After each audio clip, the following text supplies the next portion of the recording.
అత్యాధునిక టెక్నాలజీతో నడుము మరియు వెన్నునొప్పికి treatment Tejas spine care Somajiguda Sainikpuri Gachibowli. భారతదేశానికి నిజమైన మిత్రుడు ఎవరు, మిత్ర దేశం ఏది అనేటువంటి ప్రశ్న వచ్చిన ప్రతిసారి మొదటి వెన్నుపోటుదారుడు అమెరికానే అవుతాడు అనేటువంటి సంకేతాలు స్పష్టంగా కనిపించాయి. ఇప్పుడు మళ్ళీ అది కూడా ప్రూవ్ అయింది. ఎందుకంటే డొనాల్డ్ ట్రంప్ అమెరికా ప్రెసిడెంట్ అయిన తర్వాత చాలాసార్లు నిజమైన మిత్రుడిగా అమెరికా మారుతుంది, పాలసీలో కూడా చేంజెస్ వచ్చినాయి, అమెరికా అనుకూల విధానాన్ని కేంద్ర ప్రభుత్వం అనుసరించాల్సిన ఆవశ్యకత వచ్చింది అనేటువంటి సంకేతాలు కనిపించినాయి.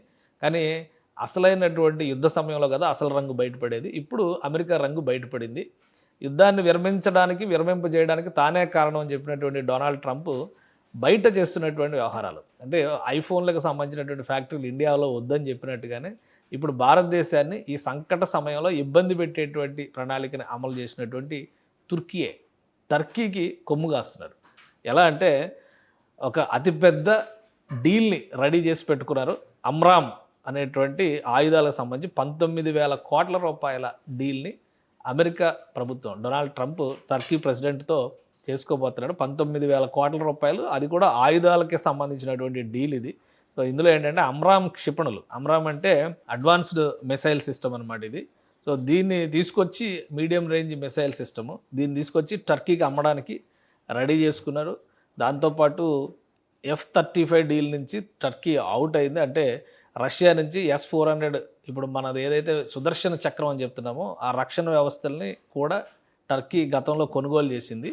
సో దీంతో F-35 యుద్ధ విమానాల ఒప్పందం నుంచి టర్కీని అమెరికా అప్పుడు తొలగించింది. ఇప్పుడు మళ్ళీ అమెరికాని ట్రాక్లోకి తెచ్చుకోవడానికి ఇంకో కొత్త ఒప్పందానికి రెడీ అయింది. అమ్రామ్ డీల్ని ఇది యాక్సెప్ట్ చేయమని చెప్పని ప్రపోజల్ పెట్టింది.